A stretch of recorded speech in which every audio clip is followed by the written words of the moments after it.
Well, it's been a seismic week for the Buffalo Bills, just days after firing coach Sean McDermott after 8 playoff appearances in 9 seasons. Bills owner Terry Pegula and newly promoted general manager Brandon Beane had one of the more memorable news conferences in recent memory, only adding further questions about the future of the franchise. So joining us now is Dan Fates, sports anchor and reporter over at WHAM in Rochester, New York, and a content creator for Buffalo Plus. Dan, such a pleasure to have you here. I guess your initial reaction to that press conference that we saw. Yeah, I don't know what I expected out of the press conference, to be honest. I know there were some people that said, the media, you guys write your stories 2 days ahead of time. And that wasn't the case. We didn't even really know or expect if Bills owner Terry Pegula would speak to the media. He really hasn't done that much, especially over the last 9 years when Sean McDermott was in charge. So when we saw 2 microphones, we were like, oh, Terry might issue an opening statement and then kind of walk away and let Brandon Beane do his end of the year press conference. We already knew that he was heading the new head coaching search, but Terry spoke. And when he spoke, sometimes he, said some things that maybe he shouldn't have. And I understand the Bills are in a little bit of damage control. I think the outcrying of support has been a little bit surprising to them, that Sean McDermott has been so beloved, and that people think here in Western New York that maybe the wrong guy got fired for their postseason letdowns and their heartbreaking losses over the last 5 years.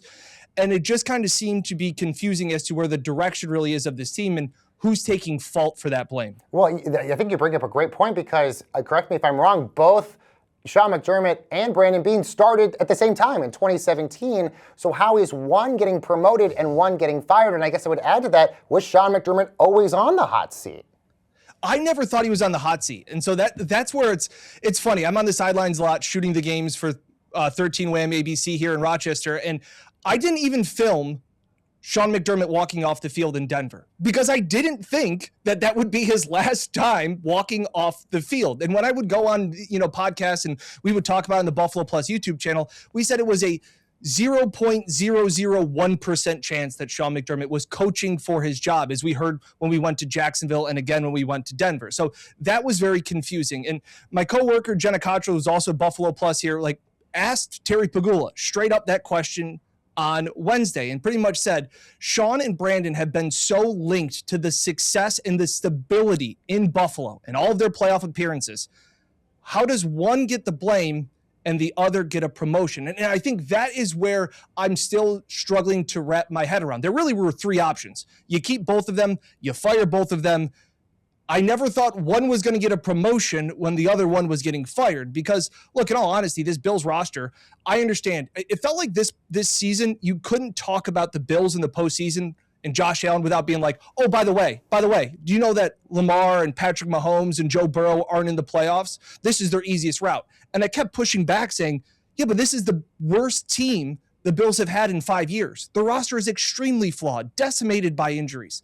So that's where it kept coming up time and time again of who's to blame. Is it the coach for not getting the team over the hump, or is it the general manager for putting together a questionable roster to win a championship? One of those roster decisions, which I think a lot of people are still also scratching their heads over, is Pegula ripping Keon Coleman.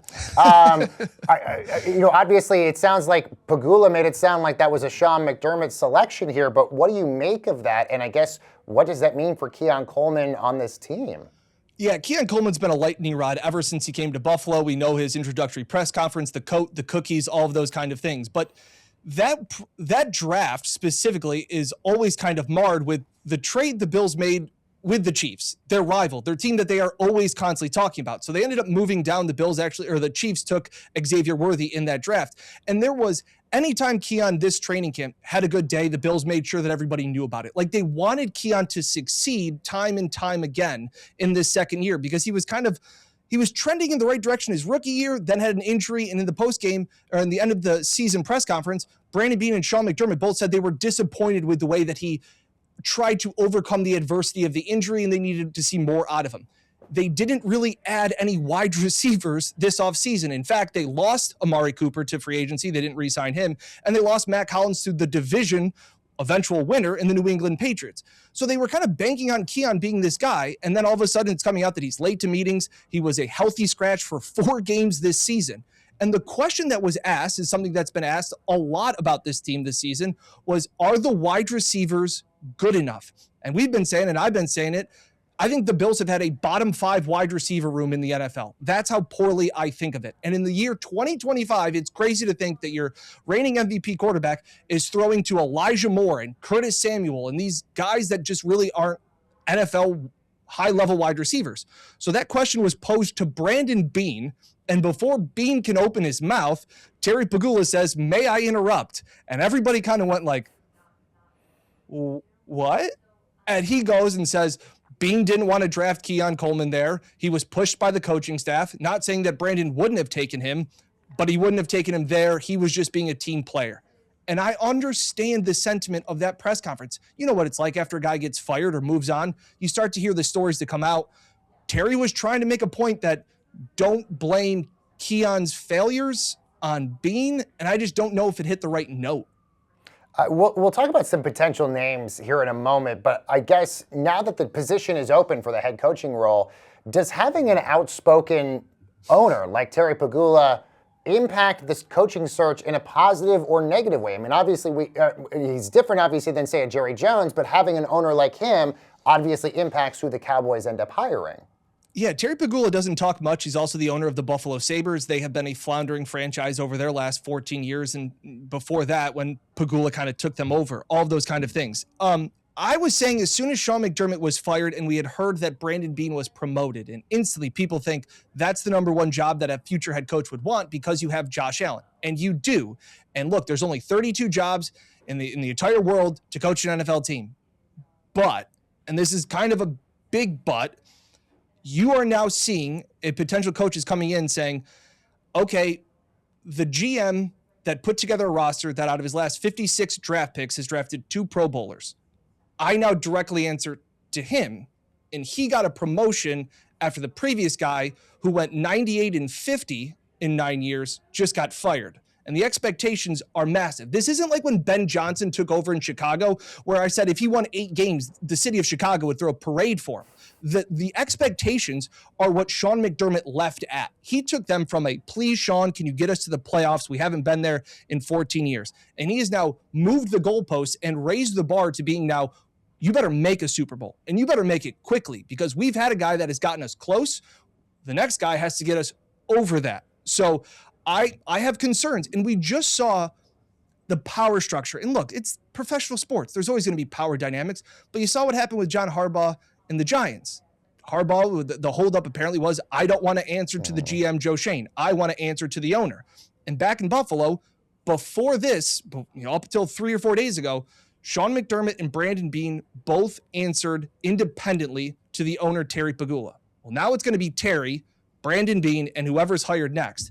And for some head coaches, that may not be a very inviting situation to walk into. As much as it is the owner, it's also just the power dynamic of, they'll all say, I'm sure at the press conference, whenever they announce the next Bills head coach, it will be a mutual decision. We'll make decisions. But now it's going to be, there's no question that Brandon Beane will get final say on personnel decisions and coaching staffs moving forward.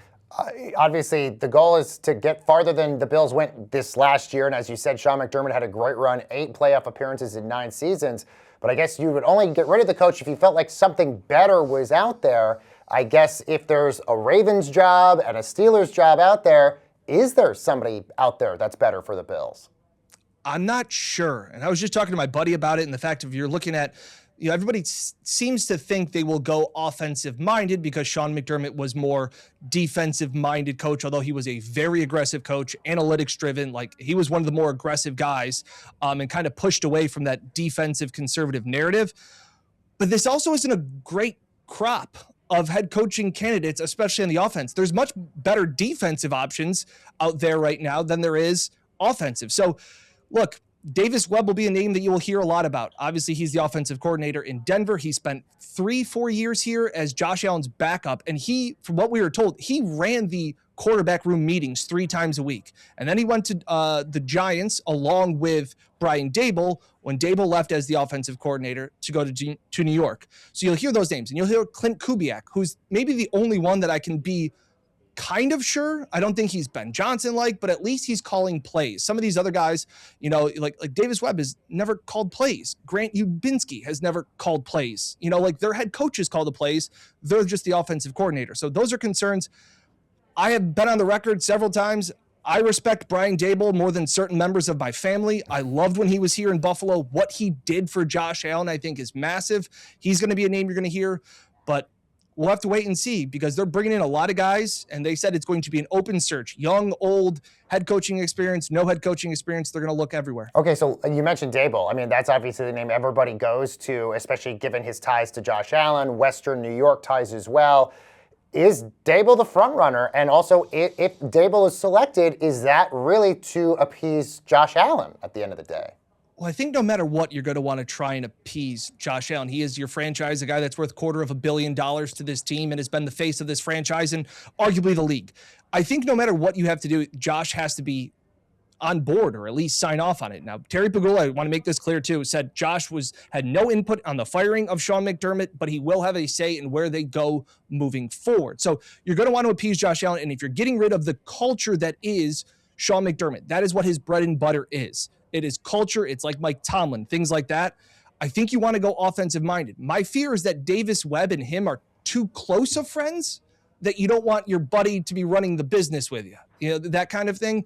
Brian Daboll had that unique relationship, and you can find clips of Daboll ripping into Josh, a young Josh Allen on the sidelines, like he was a wild bronco that he needed to tame, and he could get that out of him while also being a buddy and cracking jokes, they used to say. So that's a fine dynamic. That's why also I don't think Joe Brady, I know he interviewed yesterday for the Bills job. I just don't know if that's the same guy you want to go with, because are you too close to him? He was his quarterback's coach. He was his offensive coordinator. Does he really got to be head coach with the guy? But I would like Brian Daboll. He knows Western New York. He's from the Buffalo area. And he's also, much as he doesn't want to say it, he failed as a head coach. And I think there's something in learning, okay, I want to be a head coach, but then to also go through it and to go through the handling the media, handling losing streaks. I think you learn something from that. It's why I applauded Joe Brady for his job that he has done in Buffalo, because he failed as the Saints offensive coordinator and learned from it. So I guess that's why I think of Brian Daboll deserving of another shot.